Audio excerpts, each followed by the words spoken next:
Hello everyone, welcome to Achievers IAS classes. Let's begin a discussion on the current events of 11th January 2019.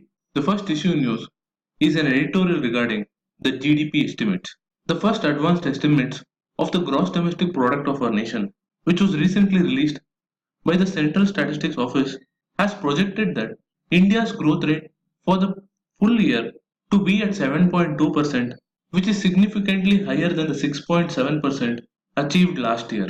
In this regard, many sectors of the economy are projected to do better than they did last year because of the twin shocks of demonetization and the rollout of goods and services tax. Further, sectors such as manufacturing and construction are projected to grow at a healthy pace than what they witnessed in the last year.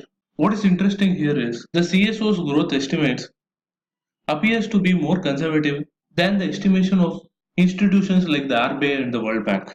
This is because, according to the CSO, growth is likely to slow down considerably from the average of 7.6%, which was recorded during the first half of the current fiscal year, to around 6.8% in the second half. This slowdown would also be reflected in the manufacturing and other sectoral level data in the second half of the year compared to its first half. On a positive note, the gross fixed capital formation, that is the investment spending, is expected to pick up and reach 33%, which is the highest in the past 3 years. Given these estimates, one of the significant near-term risks to the economy is the impending general election and the regime uncertainty, which will hold back any long-term meaningful structural changes that are necessary to increase the economic productivity. Also, the risk of over-dependence on imported oil makes economic growth heavily dependent on external events, and the projected slowdown by the CSO, despite the fall in global oil prices, is a worrying sign for the economy.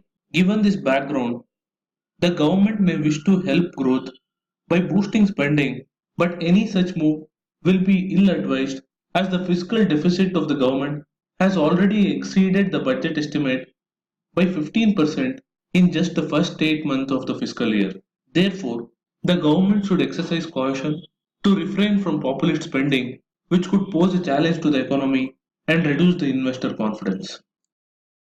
The next issue in news is regarding a series of measures which were announced by the GST Council to ease the tax and compliance burden for small businesses. In the recent GST Council meeting, the exemption limit for GST compliance has been raised from the previous rupees 20 lakhs to rupees 40 lakhs of annual turnover. Also, the annual turnover limit for eligibility for the composition scheme has been raised to 1.5 crore rupees, thereby making the eligible companies to file annual returns and pay taxes quarterly. These moves are said to benefit the small businesses, which is highlighted by the Confederation of All India Traders, which has said that the increase in limit would allow about 10 lakh traders to be exempt from the GST compliance burden, and the increasing of the composition scheme limit would further benefit about 20 lakh small businesses. The finance minister also announced that the limit for the eligibility for the composition scheme would also be applicable to small service providers with an annual turnover of up to rupees 50 lakhs. Apart from these measures, the GST Council also decided to allow Kerala to levy a cess of up to 1% on the intrastate supplies to help finance the disaster relief efforts following the recent floods in the state. And on the issue of taxing real estate and lotteries, the GST Council has decided to set up a separate group of ministers to look into the issue and present their assessment to the Council. Now let's move on to the next issue, which is regarding the recent formal launch of the National Clean Air Program by the central government in order to reduce the particulate matter pollution by 20 to 30% in at least 102 cities by the year 2024. The program is designed to provide the states and the central government with a framework to combat air pollution in the 102 cities which are identified as the hotspots of pollution. It includes increasing the number of monitoring stations, providing technical support, conducting studies, and strengthening the enforcement mechanisms. This is a welcome move because the World Health Organization had listed some of the Tier 1 and Tier 2 Indian cities as the most polluted in the world, and in 2018, 14 of the world's 15 most polluted cities were in India. These were a cause of concern as they resulted in premature mortality and deaths, as highlighted by the journal Lancet. The next issue is an editorial regarding the recent announcement of the US President to pull out American troops out of Syria.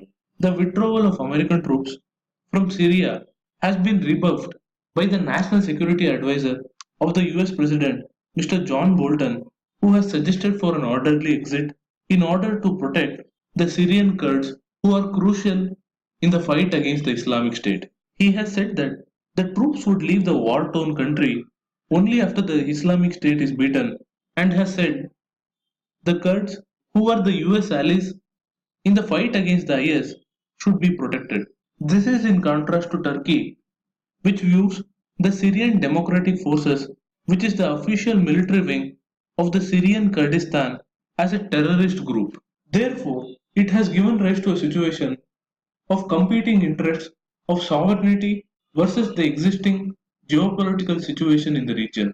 In such a scenario, Mr. Trump should have held talks with all the stakeholders, including Turkey, Russia, and the Kurds, before taking any unilateral decision of pulling out the American troops from Syria. For now, the US is left with three options. The first one is to pull out the troops irrespective of what Turkey does to the Kurds. The second is to continue station the troops in Syria. And the third is to stagger the withdrawal of the American troops from Syria and pursue talks with Turkey, Russia, and the Syrian government to reach an agreement which guarantees the protection of Kurds. Evaluating all three options, the US should continue to keep the diplomatic channels open to ensure that the pullout of troops is done in an orderly fashion so as to protect the Kurds as well as defeat the IS in Syria. On that note, I'm wrapping up today's news analysis. Do like, share, and comment to support this initiative. Thank you for watching. Have a nice day.